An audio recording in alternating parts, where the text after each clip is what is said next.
And good afternoon, good evening, good morning, whenever you happenstance into this truth bomb riff. My name is Patrick Lovell, and coming to you on Sunday, June 23rd, approximately 1 p.m. my time. And this is a bit of a milestone, I guess. I am now recording my 501st truth bomb riff, and I believe I've just reached what I thought was kind of an interesting figure: 1.3 thousand subscribers, of all things. And if you know who I am, you know that 13 is kind of a big number in my life. So I think that's kind of cool. But as it pertains to X, I'm up to, as of this recording a couple of seconds ago, I was up to 7,726 followers on X. And that is a bit of a milestone as well. I kind of thought that maybe I would approach this particular truth bomb, if like the planets aligned and the numbers aligned and everything, that I'd be at about 10,000 followers and I would be at, my 500th truth bomb riff, and it would correlate and the planets would align and everything would come together in my head, and I would be able to deliver the mother of all truth bomb riffs that would ricochet throughout society, online, social media, like the Big Bang of truth, to basically somehow overcome this incredible wall of dystopia in lives and everything that we're all in the midst of, to somehow penetrate the brains where people would just suddenly be like, it just like the light would turn on. And they would go, oh my God, I got to share this guy. This guy's telling the truth. I've done enough due diligence on what he's talking about and who he is. And, I'm going to share him like the future of the world depends on it, because I'm over the fact that this guy, has won me over. Like, who is he? Is he something special? Is he's somebody I want to listen to? I don't know who he is. He's not playing an instrument. He's not doing some crazy cool dance or surfing some huge wave or dropping some cool cliff. So why would I want to listen to him? Yeah, I'd be the same way. But my numbers are growing, and it's cool. And people are trying. The reason why it's epically cool for me at this stage of the game is because I know I'm actually interacting with real people.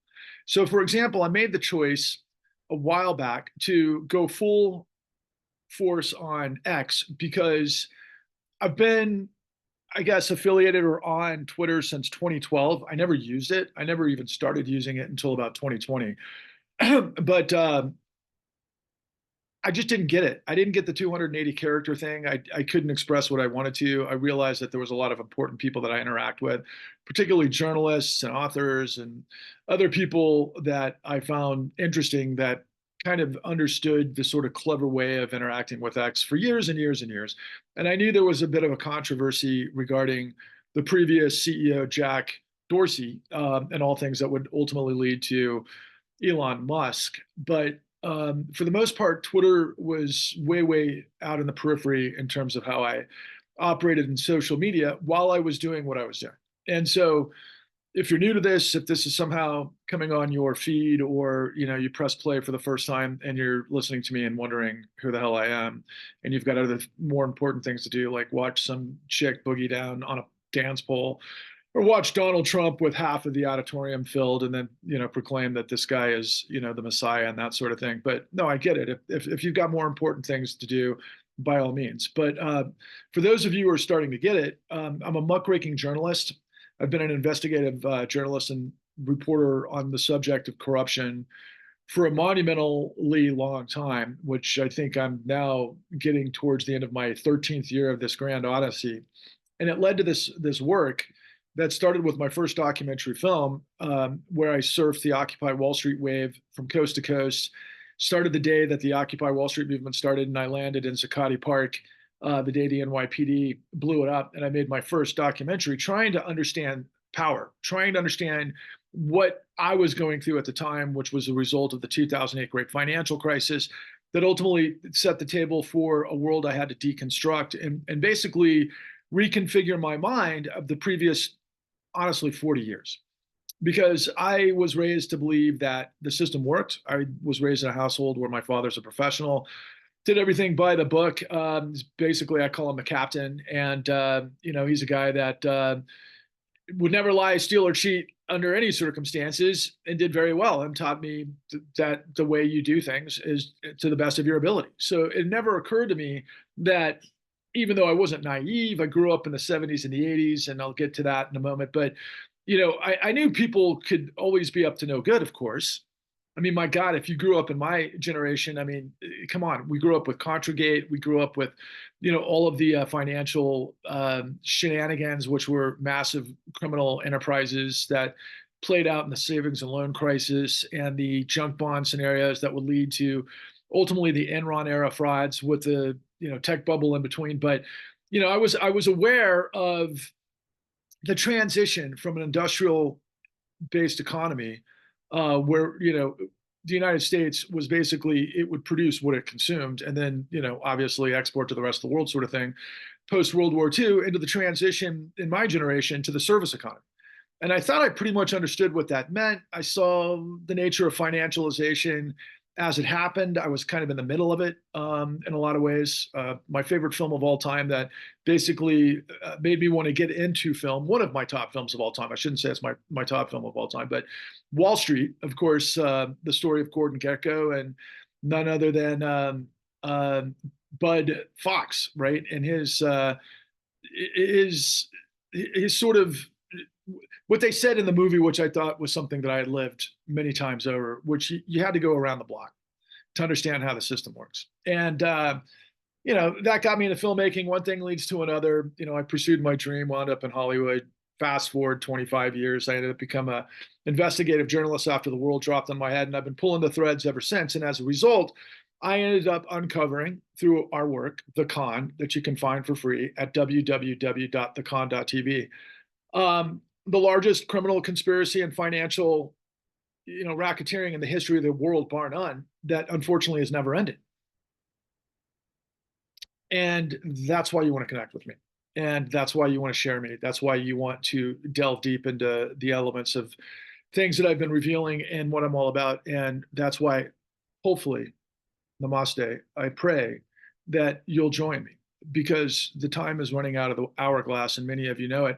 And that's why I've had kind of a hockey stick sort of explosion of people that are following me and sharing me recently. But one of the reasons I wanted to record this truth bomb now, given some of the milestones that I just mentioned, was because I've now come face to face and come to grips with understanding how, for example, I'm being completely sabotaged by X on X. And I'll get to how that all works and everything else. And by the way, I noticed the shirt and by the way, my hair, I don't know, I mentioned this in my last truth bomb, but I am, first of all, let me just kind of express this. I've been doing some yard work today and I just happened to put on my shirt and it says, I stand on the right side of history, right? And, and for those of you who just judge and, you react to the first thing you see and you see this kind of like shaved head, even though it's not shaved, it's the result of me being involved with 7 months of chemotherapy where ironically, I was told that one of the side effects might be that I'd lose my hair, but I didn't throughout the entire process until I finished in completing successfully. And I guess in some way, miraculously, we're kind of combating an early form of skin cancer that if we didn't catch it in the nick of time, it might have basically been my undoing. It still could be my undoing. We'll you never know until you know. But in the meantime, I was fortunate enough to get ahead of it and do some chemotherapy and or 7 months of the cycles of it. And when I completed it successfully, it was amazing. I mean, I felt great throughout the whole process compared to what they told me to what I should expect. And then at the end, I lost all my hair. So, and I've actually enjoyed it because in my last truth bomb, I mentioned myself, I compared myself, even though just loosely, don't take it seriously. One of my favorite characters of all time, Mickey, played by, Woody Harrelson in Natural Born Killers, directed by one of my favorite directors of all time, going back to what I just referenced with Wall Street, Oliver Stone. And, make the story of Mickey and Mallory and Robert Downey Jr. and all of the greats that are in that film. I think it's 1997-ish. If you haven't seen the film, I highly recommend it because we're kind of right smack dab in the middle of that, given everything that's happening in our political arena and our social media feeds and why I'm in this battle in the trenches and what I'm up against and so on and so forth. But Yeah, the irony is not lost on me that somebody could be like, immediately going, "Hey, that guy has got a shirt that says he's on the right side of history and he looks like a skinhead, so therefore he's going to be like doing the Z Kyle."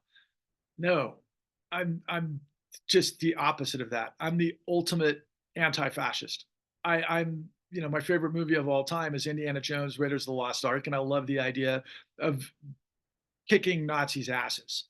And I know a lot of history of the Third Reich, and I know everything that happened from the very beginning of Adolf Hitler all the way to the absolute destruction of the Third Reich when both the Red Army and the Allies just completely crushed, the Nazis in a way that I kind of compare to what ultimately Daenerys Targaryen, now that I think we got episode 2 of House of Dragons, but going back to Game of Thrones, Daenerys Targaryen shocked the world when she firebombed King's Landing.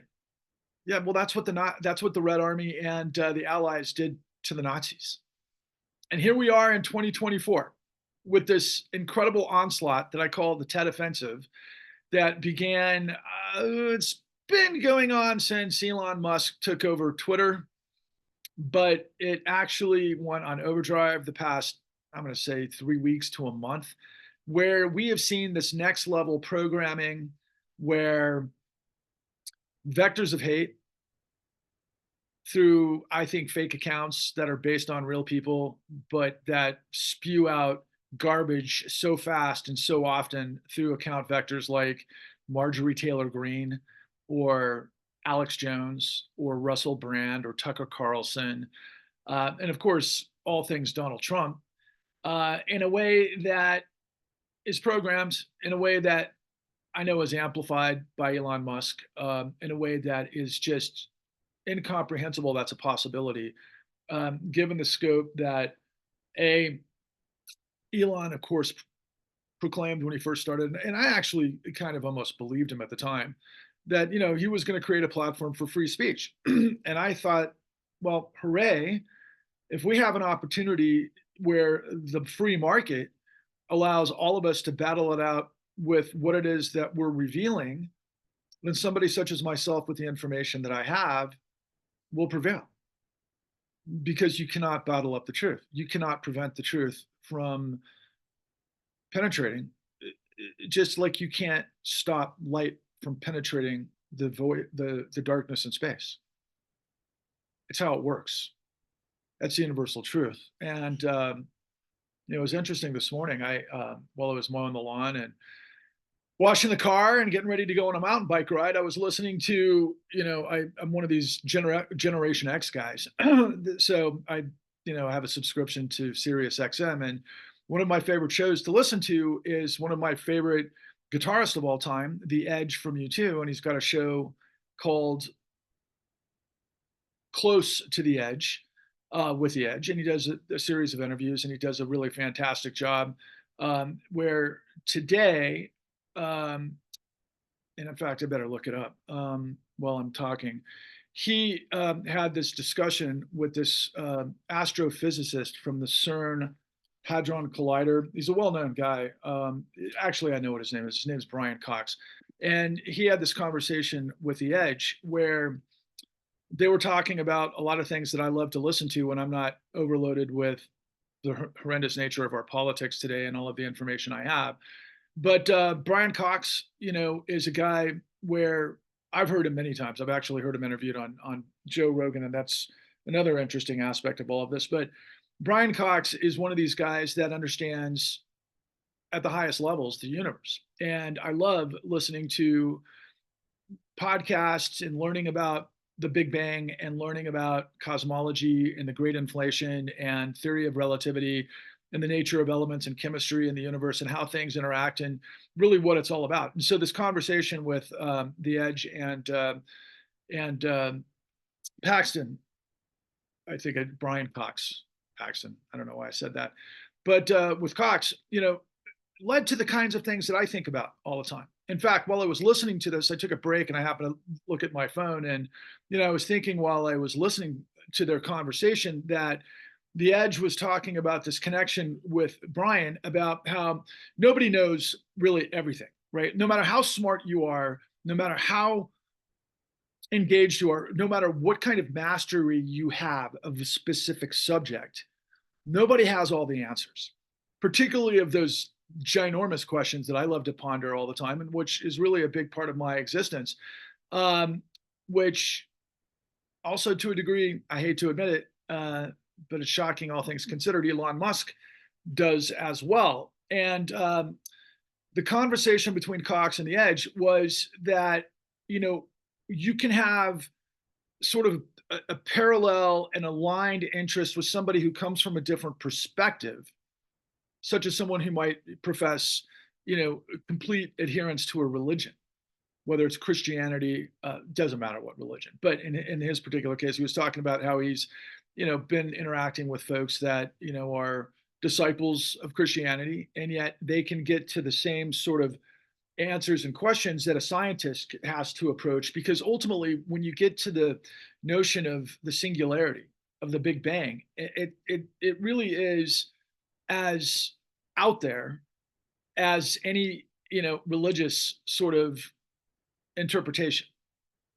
Obviously there's a lot of like magic thinking and silliness in religion that science bypasses because of the nature of science, of observation and proof and evidence and all of those sorts of things. But at the same time, when you get into cosmology, when you get into metaphysics, I mean, there are theories and theories and theories in the metaverse and yada, yada, yada. But the thing that really always spoke to me was, especially as it relates to what this truth bomb riff is all about, if I can get to these points and continue to have you engaged, and hopefully you're still hanging on, because I promise you there is a reason for what it is that I'm revealing to you. But with the nature of the Big Bang, again, from nothing came everything, came infinity. And when you understand when you understand the great inflation through the radiation, and you understand the nature of photons and energy, you understand that it was light that has to force itself through this composite darkness. And we now know that dark energy and dark matter, encompasses a vast majority of the universe. But of course, the universe that we can see is made up of light, which creates gravity and theory of relativity and everything that comes with it, which is just so magical. And while of all people, the Edge, who I consider one of the artists in my existence that I feel has been touched by God, and sometimes I'm a little bit facetious and shall we say, I'm trying to think of the philosopher, the Nietzsche. I don't want to think of Ray Nietzsche. That's who I'm thinking of, Nietzsche. The nature of God is dead, right? There are times where I bang my head against the wall and I'm like, why isn't the elements of the truth that I have penetrating to the millions upon millions of people that need to wrap their head around it? Because I know that if tens of millions of people understood just the basic tenets of what it is that I am revealing, and if we amassed and unify, we would easily overwhelm the darkness of this era that we're all in the midst of, that I know so many of you are so concerned with, particularly in connection with and I just did a article on this the other day, and I recommend for any of you who know me or are just catching up with me on X or following me on X, please go to my articles. I've laid out everything that, and I'll probably lay out more, but that you really need to know in context of what it is that I'm saying to reinforce what it is that I'm revealing to you in this truth bomb. But one of the articles that I released recently, I did this thing called Project 2025 of the Heritage Institute that a lot of people are starting to get hip to, which is basically a fascist movement to co-opt, hijacked, create a coup d'etat of let's call it a Christo-nationalist state that uses fascism as its sort of modus operandi to control the rest of us. And any of us, like myself, who believe in liberty and justice for all and the integrity of law and the dynamism of democracy and free markets. And I have to touch base on that downstream, but it's important. And I hopefully will be able to remember making that case. But dynamism is the power of the force and the fusion of light, the nuclear fusion to be able to penetrate the darkness. That's dynamism. And that's the power of everything, whether it's systems, to create this just amazing everything that we've created at this time period, 2024. But there's so much that is eroding right in front of our eyes. And there's this massive wrestling match, this galactic, you know, war between good and evil. And we all know it. It's just who is good and who is evil, because everybody thinks they're on the side of the good and the other side's evil. And the Edge in this conversation with Cox was talking about, well, when you get to the ends of all of these things, everybody has to get to a point of understanding that there is a miracle of life. This is a miracle that we're on this planet, because we think there's something along the lines of 80 billion habitable in a planets that we have in the observable universe. I think that might even be in our own galaxy. That's just estimations. But, you know, in the Goldilocks zone and all of the elements that would be necessary to create, you know, water and photosynthesis and stuff that could potentially lead to, you know, complex life and organisms that, you know, become things such as ourselves, with a brain which many of us think of as the original central processing unit, of which we now know has elevated into all of this technology around us. And sometimes many of us think now that AI is the thing that, you know, we're going to go down the road of what, you know, the director of the Terminator, James, what can I think of his name at the moment, you know, predicted back in the 80s, right? That the machines are going to take over. Yeah, maybe they will, maybe they won't. All I know is at this stage of the game, and I really encourage anybody that's listening to this, that if you feel compelled downstream, I would deeply, deeply appreciate it if you could share this, if you have a connection with the Edge, because he, and quite frankly, I'd say everybody in his sort of arena, need to come to grips with it is that I'm revealing to you that we all need to come to grips with. Because in this conversation, ultimately what Cox and thoughtful people always arrive at, but what the Edge and Cox had arrived at was, look, we have one Earth. We have one third rock from the sun that has manifested this miracle of life, and we might be the only life that exists. And they were going through that process of life, the universe, and everything, which, of course, you know, I understand that Elon Musk is deeply ensconced with, as we were both huge, huge fans of the Hitchhiker's Guide to the Galaxy and all things 42, which is the computer and the focus of that wonderful series written by Douglas Adams, who is one of the greatest comedic minds of our time, who came out of none other than Monty Python, of course, one of the greatest comedic troupes of all time, because I constantly think when I go through these sorts of streams of consciousness that, you know, nothing really captures the essence of the human story better than the face masks of theater. One is comedy and one is obviously misery, and it's the divine comedy. And yeah, that's a thing.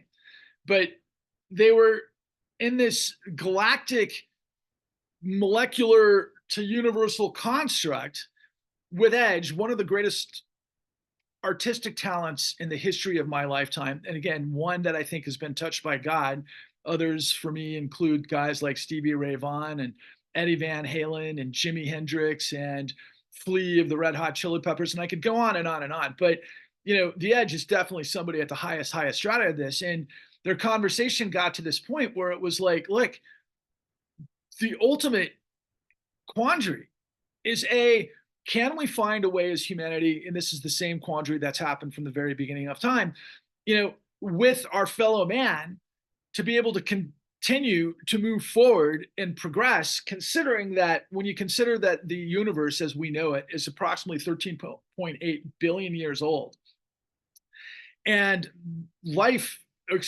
civilization for humanity is maybe, depending on where you start, somewhere in the 10,000 year range.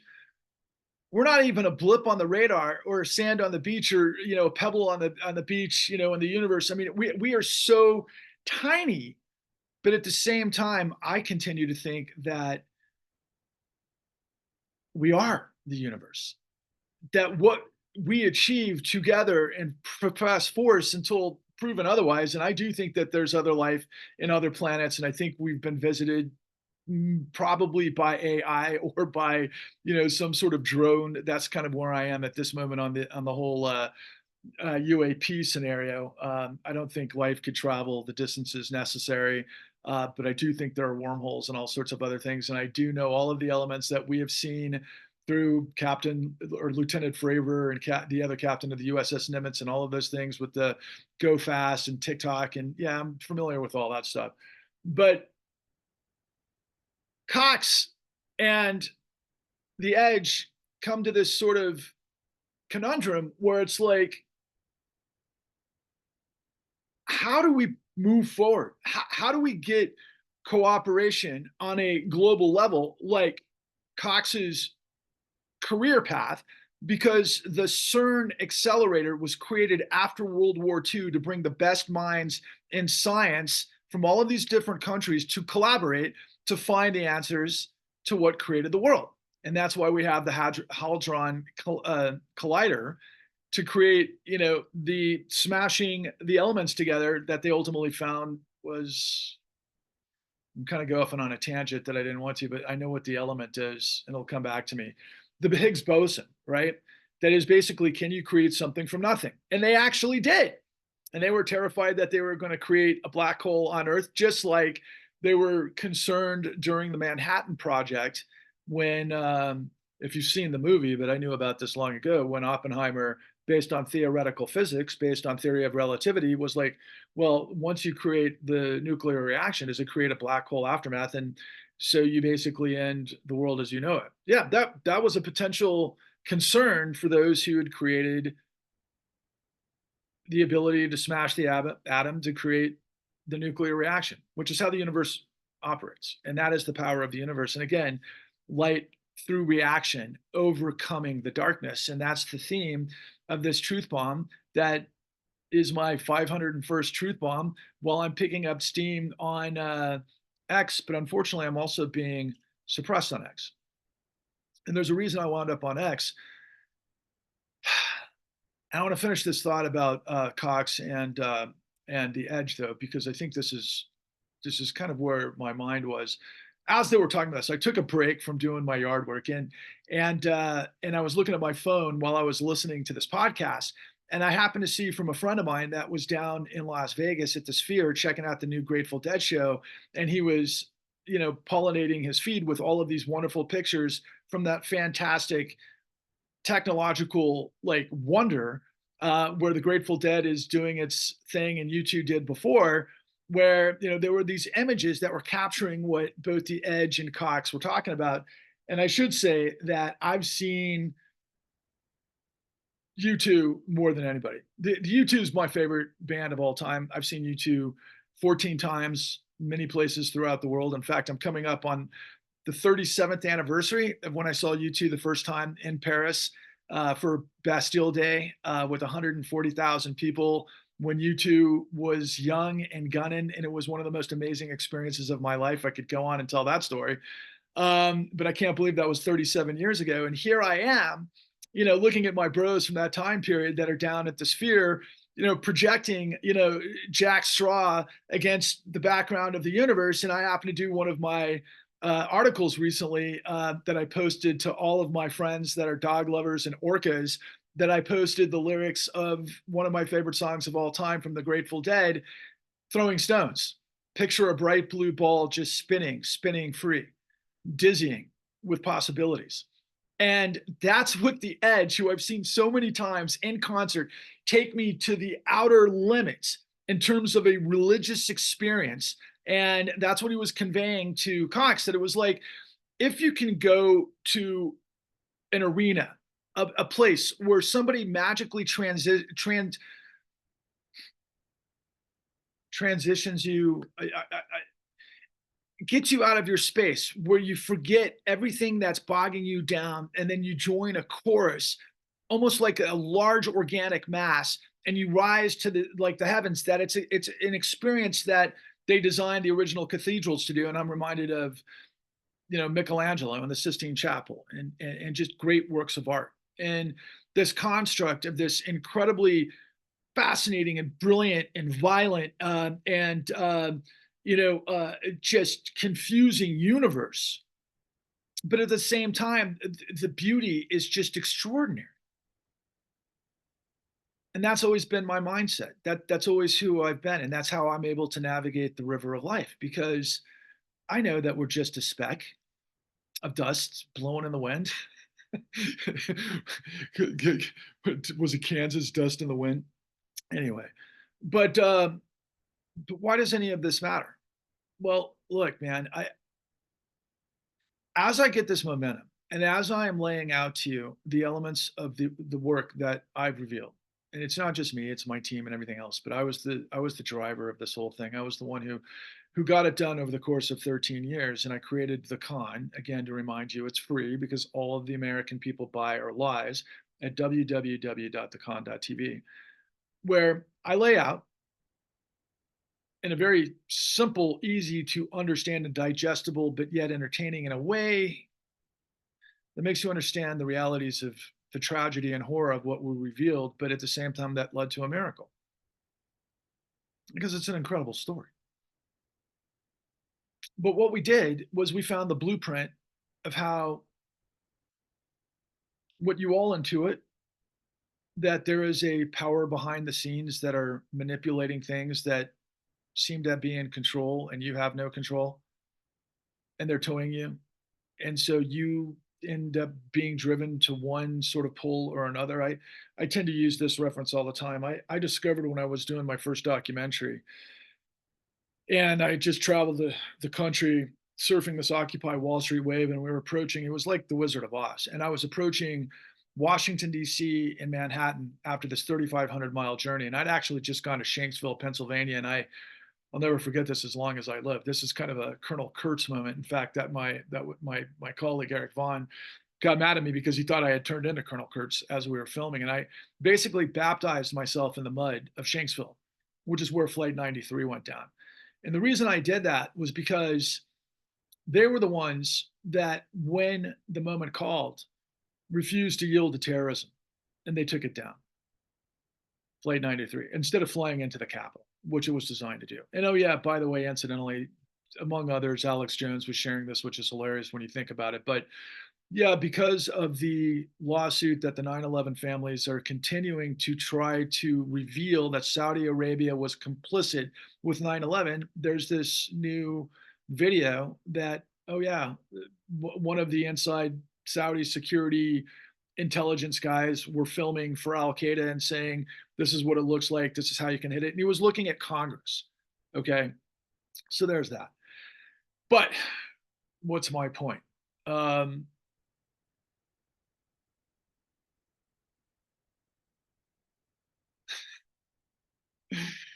got a lot of points. Everybody knows that something's wrong at Dodge. Everybody knows that the system is corrupt. Everybody knows that somebody is doing something to game the system, but everybody seems to be completely manipulated by it. And so on X, for example, we have this TED offensive by this, what I now call, even though I have to throw this in the same vein, but Elon Musk, of course, is coming across, like a lot of people have described him, the apartheid, South African, white supremacist that is on the side of all things Trump. And I know behind the scenes that the big money private equity guys are involved, and they helped Elon, or were involved with financing the purchase from Jack Dorsey to turn X into a propaganda platform that I've said recently in some of my truth bombs that have brought you guys, not truth bombs, but some of my tweets that have brought you guys to me. I'm like, look, man, what Elon Musk is doing, and what Twitter's doing in general, is a platform where they're basically, how did I describe it? They're roofing ignorant, vulnerable people with the IV drip of hate through vectors such as Marjorie Taylor Greene, Alex Jones, Russell Brand, and all of the others, Tucker Carlson, that drip, drip, drip, drip in this very reactionary way that is feeding what I call the MAGA zombie apocalypse. that I think is spreading Trump contagion. That's the two other hashtags that I've developed: MAGA zombie apocalypse and hashtag Trump contagion. To where what we're seeing is this amplification of this infinite amount of messages of lies and defamation, of intimidation, of fascism, of racism, of what else would we throw in there through the patriarchy? I guess chauvinism to a degree, well, to a major degree. And what is the other version of that called? But it'll come back to me. But just the nature of control. And, I knew this long before social media. And I grew up in Texas, by the way, where I understood many, many, many years ago that LBJ, who, of course, was the president that followed the assassination of John F. Kennedy, where he said that if you can convince the lowest rung white man that he is higher on the ladder than the highest rung black man, then you can pick his pockets all day. That's the cynicism of this power that we're talking about, and the evil, diabolical grift of this machine that is able to manipulate through psychology and all sorts of other leverage to be able to do what other historical scenarios have played out over and over in history, because most people are followers. Most people don't have the grand design. Most people aren't asking the questions of life, the universe, and everything. No, many people aren't contemplating the Big Bang and singularity and cosmology and the great inflation. No, they want to be told that God said to do this. It's easier.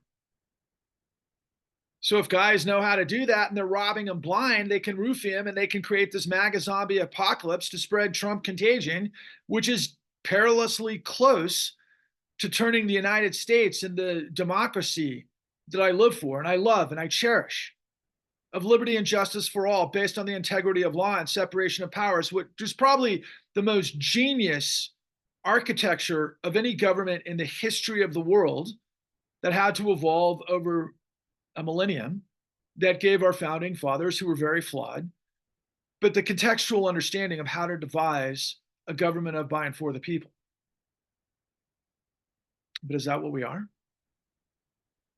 No, that was the Big Bang that had to get me on my journey, that led to this 13-year odyssey, to where I led my first documentary that I prefaced earlier, called Waking Up the American Dream. And I'll try to get a hold of it and make that for free on YouTube. Hopefully I can make that happen before the 4th of July weekend. But it was prologue to the prescient work that we did in what we call the Con, which is the revelation of the world's largest racketeering, financial, criminal apparatus and cover up in history that never ended. And it is our system that you can't see the forest for the trees. And I often refer to it as the emperor's new clothes on really bad acid.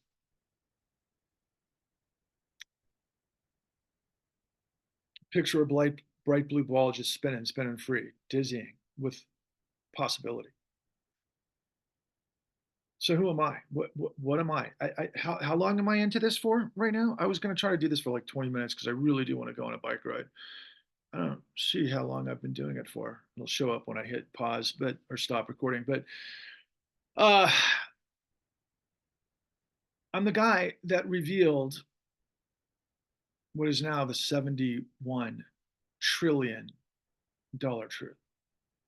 And that answers the question, by the way, that both Mr. Cox, Brian Cox, and The Edge were pontificating earlier, when they got to this moment of, can we get along? Can we find harmony? How do we pay for the magnitude of technology to transform the paradigm of our energy consumption to renewables, so that we can thrive on this planet for another millennium before we all kill each other?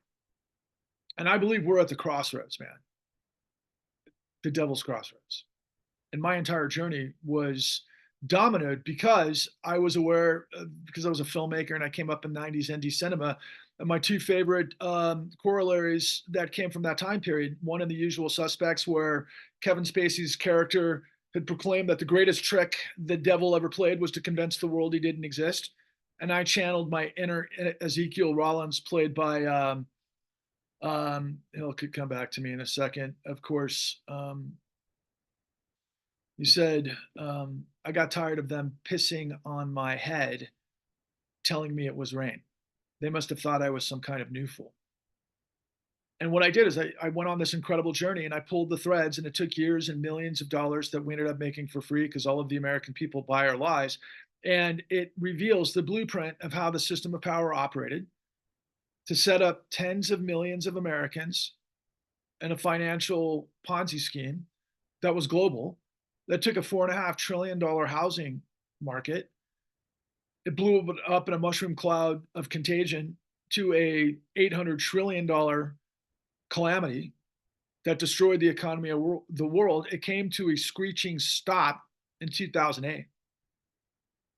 And behind the scenes, we illegally provided through Federal Reserve Act 13, there's that number, 13.3. And by the way, did I say that the universe is 13 billion years old? Federal Reserve Act 13.3 that provided, because they had 98 meetings secretly behind the scenes and everything else, where they configured the Federal Reserve, which, because we are a fiat currency, they provided initially $33 trillion. That's with a T. There's 1,000 billion and a trillion, $33 trillion of emergency liquidity to the financial criminal mafiocracy called our financial system that gang raped the world through lies and deception illegally, which is what we reveal in the Con, which is the largest racketeering, influence, corrupt organization in the history of the world. And oh yeah, by the way, in the Con, guess what? I found the only RICO conviction of this crime that we revealed that happened miraculously. I don't know what the percentage shot of being able to get this. It might have been called as much as the singularity of the universe expanding to infinity from nothing. We found the only RICO conviction of this mammoth crime spree that Summit County, Ohio pulled off in a regional scenario that was the exact same thing that everybody on Wall Street was doing. The guy was named David Willen, and he was in a $80 million scheme, but Wall Street was involved with an $800 trillion scheme. And our DOJ did nothing about it. That was Eric Holder at the time during the Obama administration. Mr. Change we can believe in. Who came in, and I had all the confidence in the world, and I believed in him because he seemed to be the right guy at the right time. But little did I know at the time that Barack Obama put everybody in charge who'd created this madness to clean it up, and let him clean it up, and nobody was the wiser. But here's the craziest thing, because unintentionally, because so many people had fallen through the cracks and been destroyed, and many of them white working class, many of them pensioners who had lost their pensions that they had saved for their entire lives, that were once part of the industrial working force of this country, and now their retirement years, they lost everything. And we had a thing at the time period, right when Occupy Wall Street kicked off. Yeah, we had another thing that was backed by none other than the Koch brothers, and they created the Tea Party. But as I said in one of my recent truth bombs, look, the Tea Party was just an extension of what came before. If you understand our country's history, after the Civil War, when the Confederacy was defeated, we ended up, as many of you of course know, Jim Crow, which was basically slavery, but just another name. It was just in the shadows. And oh yeah, by the way, sharecropping and all of the financialization of what took place, and I learned this from the 1619 Project that was in the New York Times, which is really fascinating. But these were all precursors to modern day financialization. That should be your first red flag.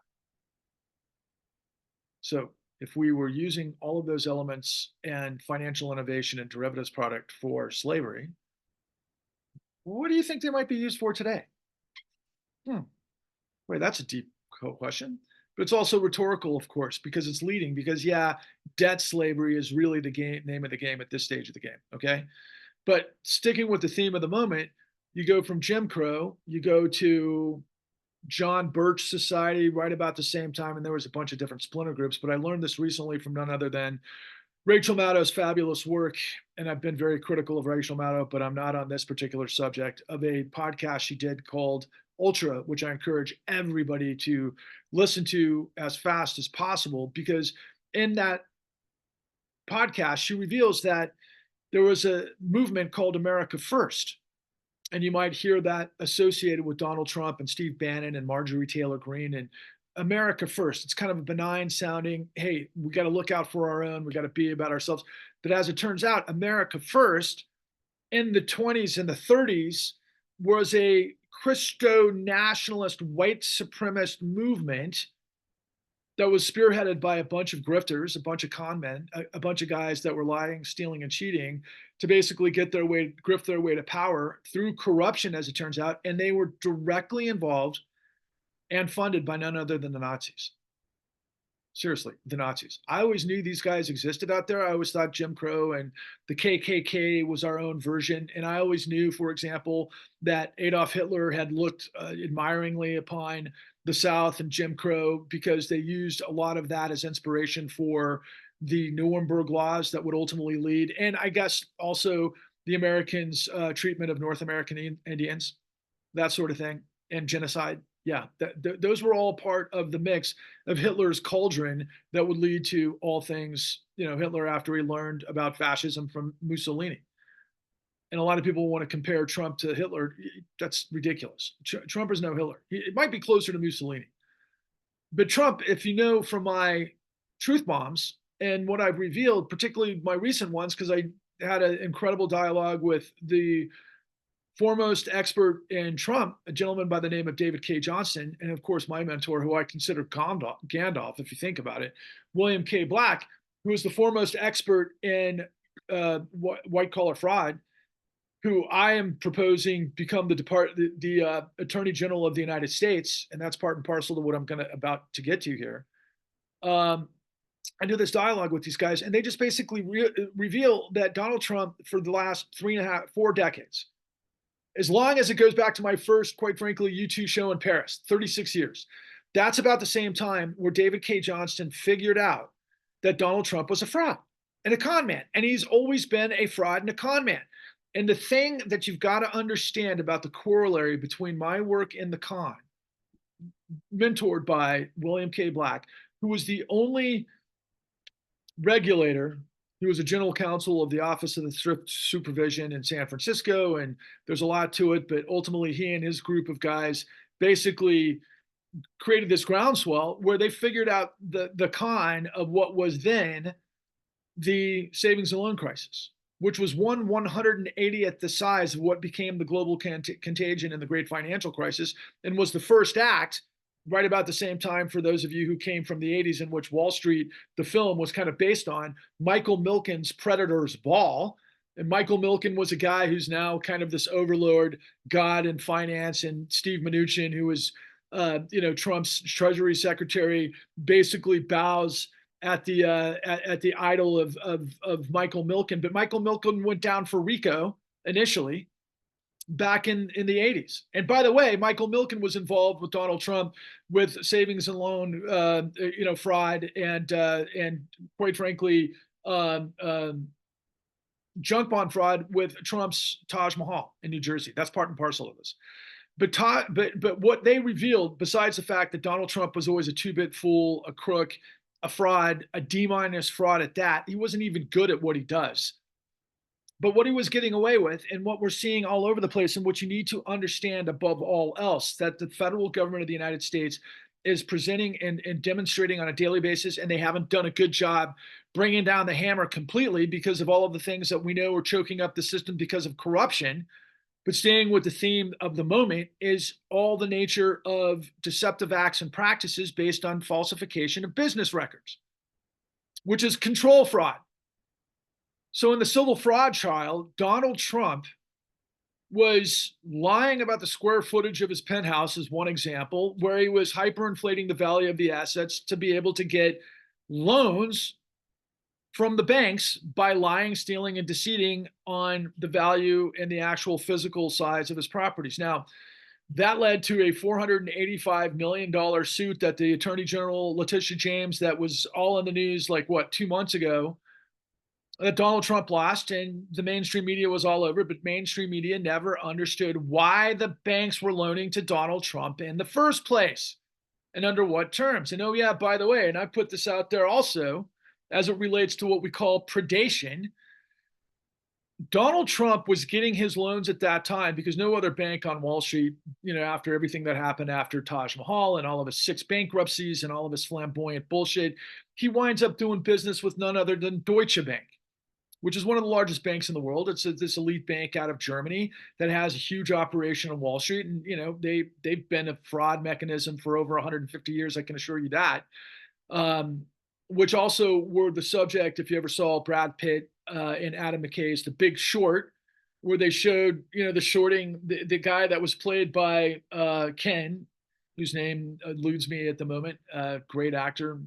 Come to me. All of this stuff always comes to me after I hit play, push stop. Um, but anyway, he played this character from Deutsche Bank who was basically demonstrating all of the nature and the magnitude of the securitization of the loans. And Margot Robbie was actually in a bathtub when she talked about all of the collateralized debt obligations and credit default swaps and the rest of it. But he was playing this character that was a real character out of Deutsche Bank who was explaining to the so-called geniuses who were doing their homework that in the real life were this guy Michael Burry and his hedge fund guys that were shorting the housing market because they did their homework. There's much more to it than that, and I've got all of those answers in many of my previous truth bombs. But the point that I'm trying to make is Donald Trump had been doing a lot of the same thing in terms of documentation fabrication, because he also had Trump mortgages and Trump University at the time. And oh yeah, by the way, the only thing that Donald Trump ever admitted to in terms of being not criminally indicted, but civilly indicted for, fraud was Trump University, using the same tactics of falsification of business records and deceptive acts and practices, of which, of course, the mainstream media didn't fully understand because, and by the way, neither did the guy who should know all of this stuff inside and out, a guy who inspired me, a guy by the name of Matt Taibbi, who did unbelievable work for Rolling Stone magazine that ultimately is now on Trump's side with Russell Brand and everybody else because he sold his soul to the devil. Because I think Moscow and Putin has something on him from his days in Moscow. And he's been lying through his teeth for the last several years, which is just extraordinarily unfortunate, but it's just part and parcel to like Russell Brand and the so-called Great Awakening. And now he's nothing but a born again Christian playing ball with Alex Jones, if that doesn't tell you everything that you need to know. But Donald Trump and all of his business activities had used business falsification of records over and over and over, using deceptive acts and practice to lie, steal, and deceit his way through a variety of techniques. And now you've seen this whole thing play out. We know that there's Fani Willis racketeering investigation that got jammed up because Fani Willis had an affair, and we'll probably never see the light of day of that racketeering, monumental case where Kenneth Chesbrough and Rudolph Giuliani and all of the other goons that were basically using documentation and falsification of fraudulent signatures to try to steal the Electoral College. Where do you think Donald Trump learned all of this stuff? Was he the mastermind of everything? No. But did he know this stuff? Yeah. He's been lying, stealing, and cheating for decades. I just learned from David K. Johnston that he was literally forging signatures in 1986 on documents to get tax write-offs. Yeah, he was actually photocopying signatures as experts that validated or verified all of the composite material that he was putting in his business records so he could get tax write-offs illegally. He's been lying in using deceptive action practices forever. And so the federal government, whether it's in the Fani Willis case, whether it's in the civil fraud trial that obviously there was the $485 million settlement, what we just saw in the 34 felony convictions using fraud, right, as well as falsification of business records, that the jury in Manhattan gave us 34 guilty verdicts in a row. And then the granddaddy of them all is the one that's never going to get off the ground because of the Supreme Court and the corruption in the Supreme Court, because of, well, now what we understand, what I've been telling you forever, but now everybody understands about Judge Clarence Thomas and Judge Alito.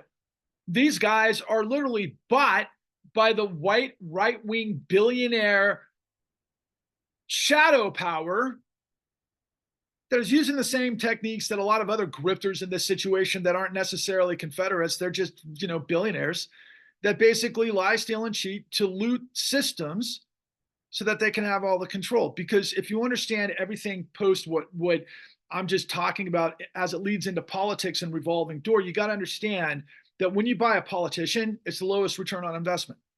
And how cheap do you think Marjorie Taylor Greene and Lowen Hobart come? I said Hobart for a reason. Backdoor Hobart, freaking jacking for a decision, right? I mean,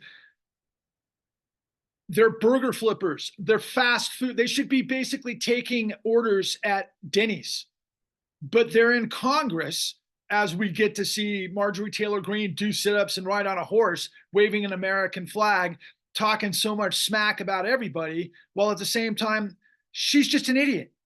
I would love to watch either one of them write a bill. I would love them to tell us what the goings on of Congress are.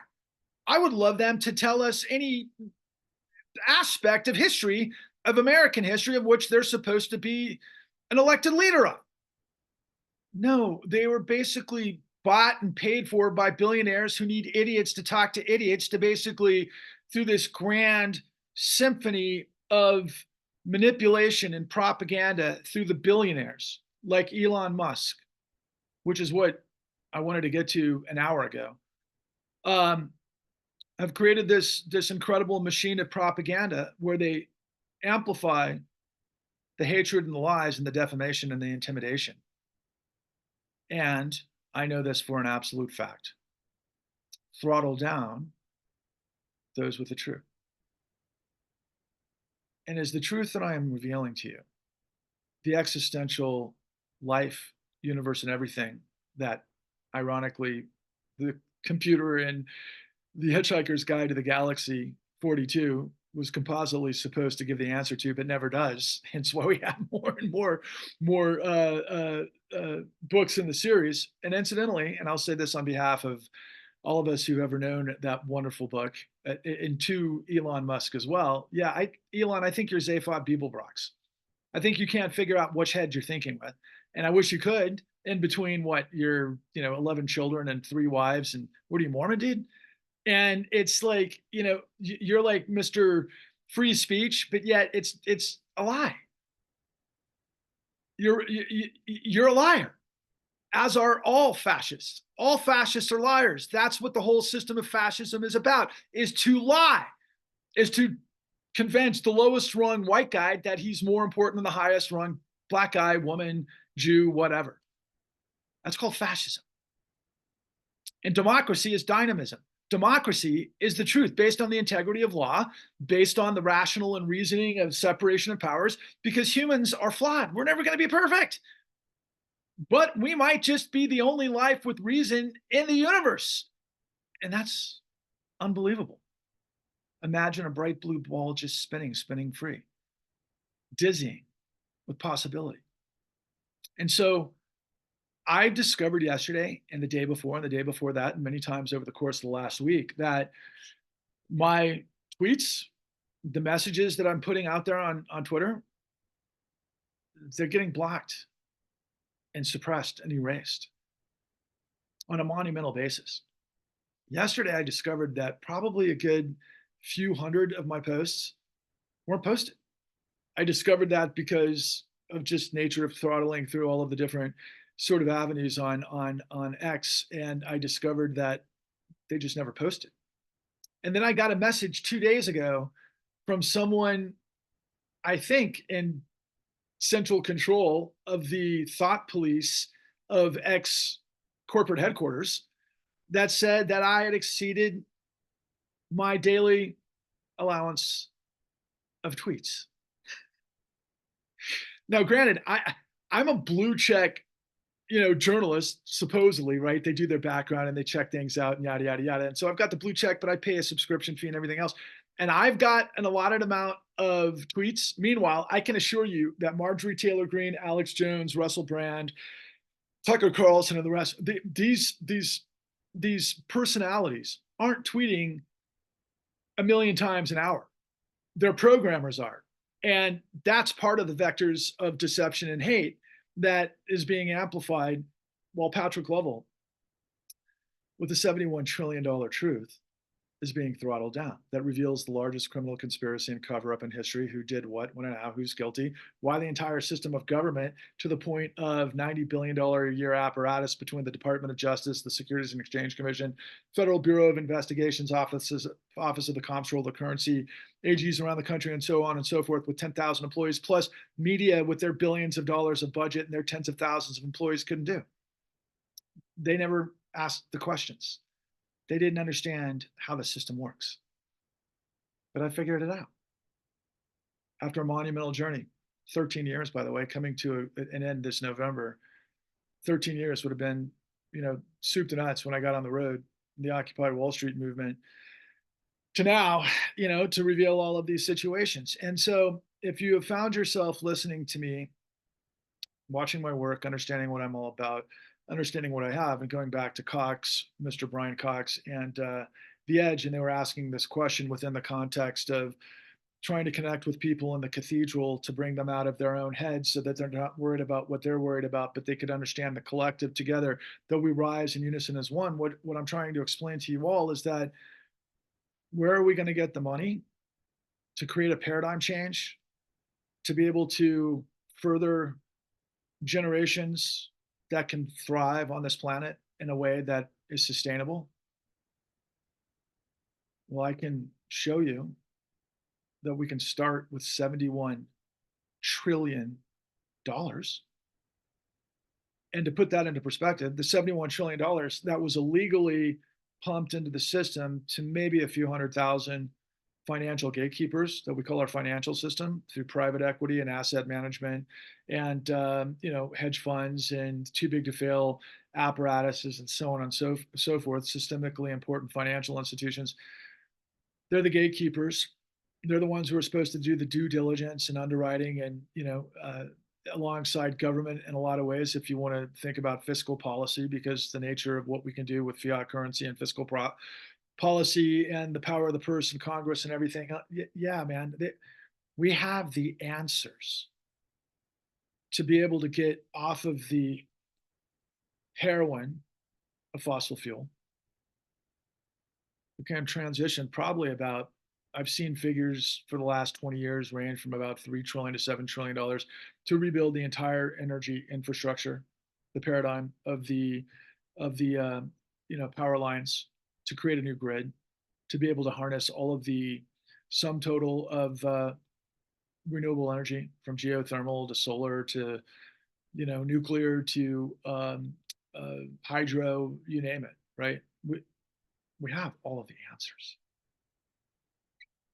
But what's standing in our way are these billionaire grifters that are now trying to hijack the United States, turning us into a religious theocracy, so that they can just loot the system and basically suck blood from a turnip like vampires, like Rudolph Giuliani looks to me. Mr. Rico, think about that. And they can basically create a smoke and mirror 3-card Monty that confuses the living hell out of all of you that can't see the forest for the trees. But it's not rocket science. It's racketeering. And when you have the truth, you're bulletproof.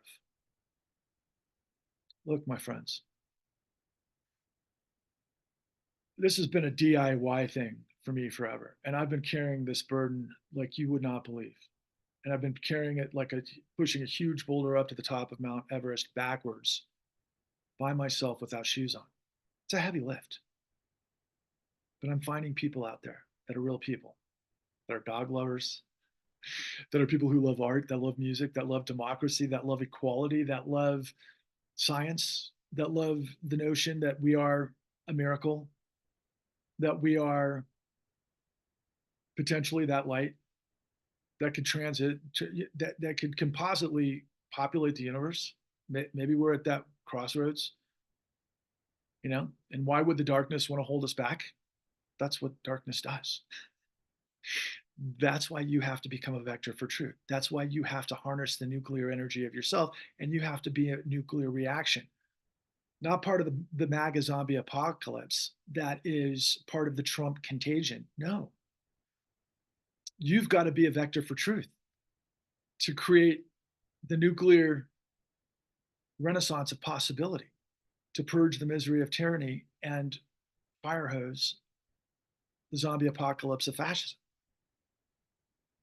That's what we have to do together, my brothers and sisters. Man, it's all on the line. It is. It literally is. I mean, whether or not I survive this or you survive this, somebody's going to survive this, but under what circumstances? And why would any of us who know anything about history, particularly recent history? I mean, my God, I'm 55 years old. I was born in 1968, a very revolutionary year. It's only what, 1945 and 68, so 23 years from the end of the Third Reich. Jesus, that's less than it was back to the millennium. I remember thinking the millennium was, I was partying like it was 1999. Think about that for all of you Gen Xers. And where are you, Gen Xers?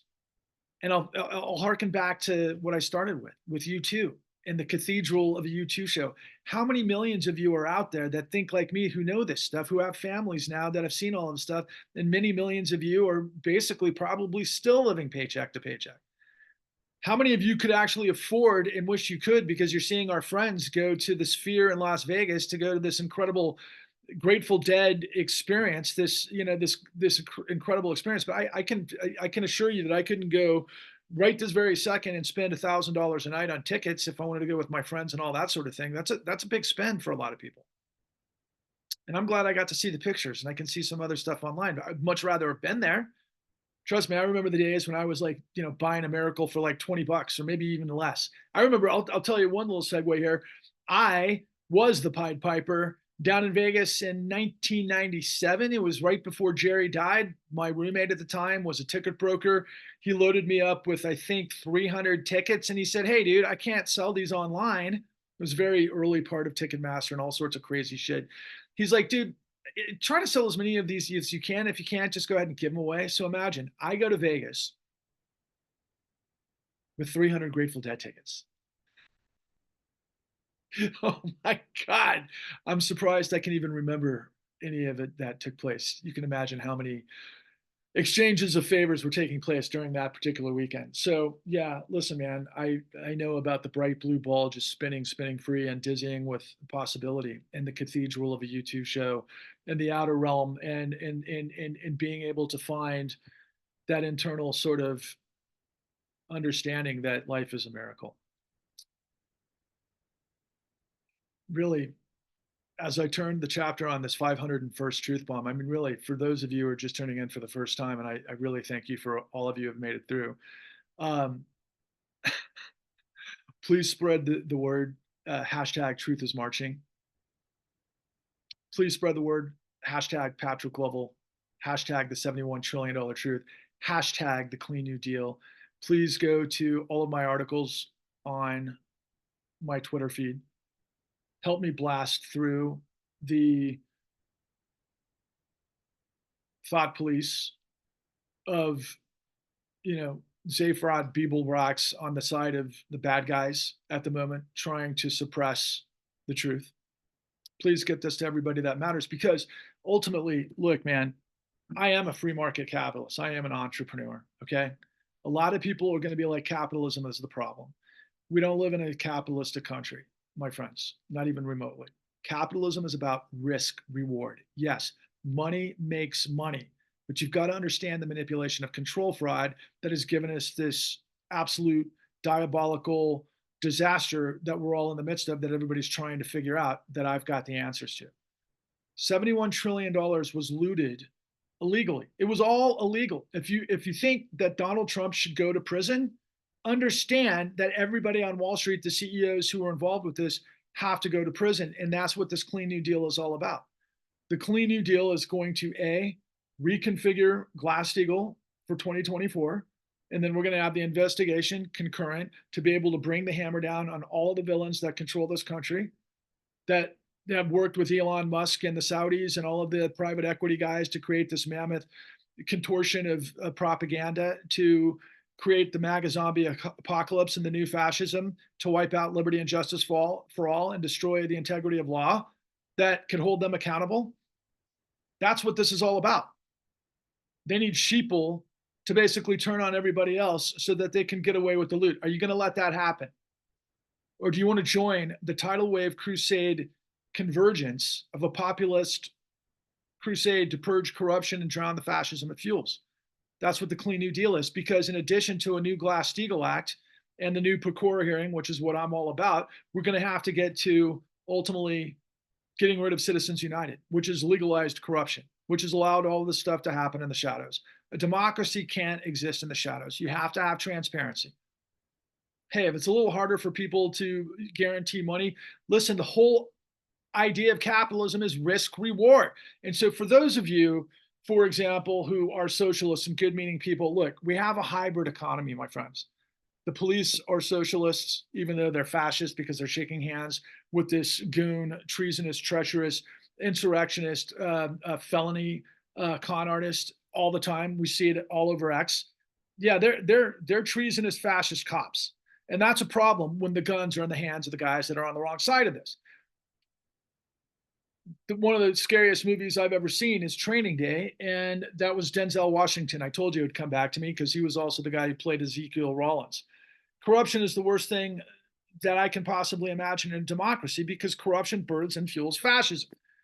And that's with capitalism, risk reward. If you have the law, honest business prevails, especially if you've got an informed population of people that are purchasing in their best interest, which of course we're not.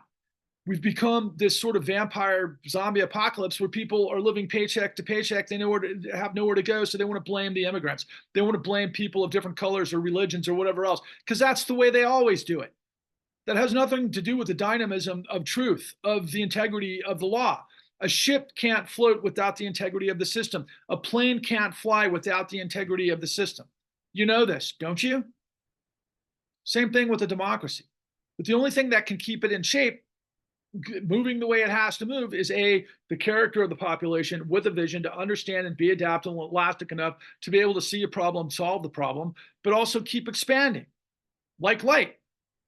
But the dynamism has got to be tethered to the reality of character. I learned a long time ago that there's two columns of our soul. You've got character, integrity, and decency, and honesty on one side, and then you've got complicity, duplicity, and hypocrisy on the other. And everybody goes back and forth between those poles depending on who they're working for and who they're getting paid by and what their agenda is. Even if you think you're the nicest guy in the world, let's say your boss tells you to do something, to lie, steal, and cheat so that you can keep the roof over the kids' heads and you can get that car for the wife and go on the vacation and yada, yada. Millions of people play ball every fucking day. And the only reason they can get away with it is because the cops on the beat, the regulators, aren't policing the bad guys. Why do you think Donald Trump is still breathing free air? It's the same reason every CEO in our financial system is breathing free air. Why do you think these tech billionaires and billionaires are giving so much money to Donald Trump? Because they don't want a country of, by, and for the people predicated on the integrity of law. They want a slave state. And this is exodus from corruption to redeem the dream. And ultimately, we have to create this mass movement where everybody comes together with the truth that I've revealed in the con. I've also got the new Untouchables. I've got 501 truth bombs and Patrick Level truth bombs, the con. I've got everything that I've got on Twitter. But we've got to connect. We've got to get together. We've got to be able to force the truth down the throats of the liars. But we've got to overcome them because there's just so many people out there that don't know any better. And they'd land on the side of truth if they had a choice and they understood what was going on. I'm absolutely convinced of that. That's the way it works all the time throughout history. That's why Martin Luther King said, the moral arc of the universe is long, but it bends towards justice. And he's on the other side of the reflecting pool from Abraham Lincoln that said, a nation of, by, and for the people shall not perish from this earth. And that's what I'm trying to get you to do with me. To rise to the moment, to rise, roar, and revolt against the system of corruption, to be able to force the truth forward, to create the renaissance of possibility. And we've got a flash mob by the tune of hundreds of thousands of us, if not millions. If you come together with me and you join me and we all become a unified unit, where we basically land in Washington, D.C., and we surround the corrupt SCOTUS, we surround the corrupt Congress, we surround the corrupt DOJ and the White House, and then we all, in unison, walk to the National Mall, and I will reveal all of this stuff in a way that I can assure you is much more entertaining than just me talking to you. But we've got to connect. We've got to come together. We've got to become one. You plus me equals we the people. And the only force strong enough to destroy the corruption and the betrayal that is destroying us through the stupidity of the MAGA zombie apocalypse is to come together. And I know many of you are like, yeah, Biden's our answer. You got to vote for Biden. Biden's going to save us. You got to vote for Biden because he's not Bobby Kennedy, and Bobby Kennedy isn't the answer. But Donald Trump is the end of the world. But the system that Biden's been a part of for the last 4 to 5 decades is the system that created Trump. I do think, honestly, in my heart of hearts, that I believe that Biden, because of his age and because his son, Beau Biden, not to be confused with Hunter, who was a complete disaster, but no much of a disaster than the children of Trump, obviously. Beau Biden was the real deal. And Beau Biden would tell you almost everything that I'm telling you as it relates to what he understood Wall Street got away with, because he knew this. I believe under the circumstances that if we could demonstrate all of this stuff to millions of people, and I am a producer, I will film all of this stuff. We can all come together. We've got to land in DC before the election. We've got to get these truths out there to where the New York Times and Rachel Maddow, even Rachel Maddow tells us the truth about America First. She's hid this from us the whole time. I love Lawrence O'Donnell. Lawrence, nobody takes down Donald Trump better than Lawrence O'Donnell. But he can't tell you this stuff.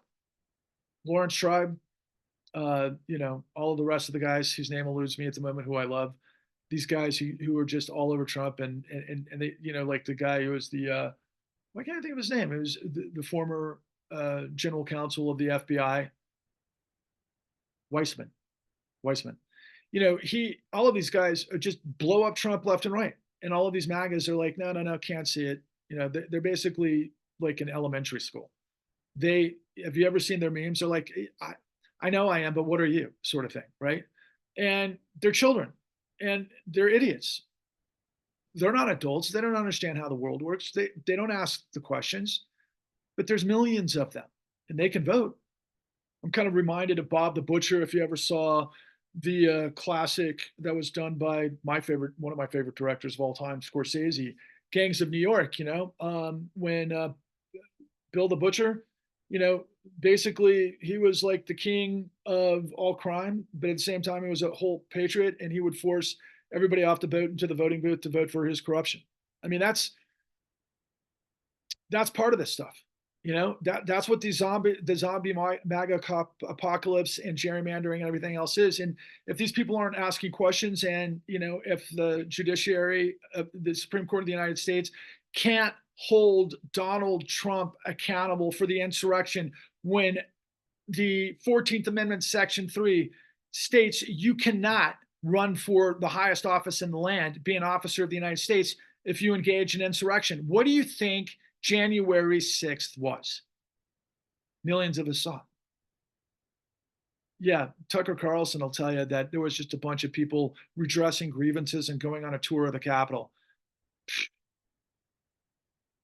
That's the world we live in. Okay, I've talked for way too freaking long, way longer than I anticipated. I got to go do a bunch of stuff now. I think I did this for 2 hours. I don't know. We'll see if this gets anywhere. I certainly hope it does, because I got to break through the wall of this grift and this evil, diabolical wall that is going to destroy us all unless you help me penetrate it by becoming a vector for the truth and sharing this far and wide, and digging into everything that I put on X, and digging into the con, and digging into the new untouchables, and digging into my truth bombs, and then becoming a collective force with me to change the world. There's no time to lose. Failure is not an option. Rise, roar, revolt. When you have the truth, you're bulletproof. This is the righteous grind. Onwards and upwards.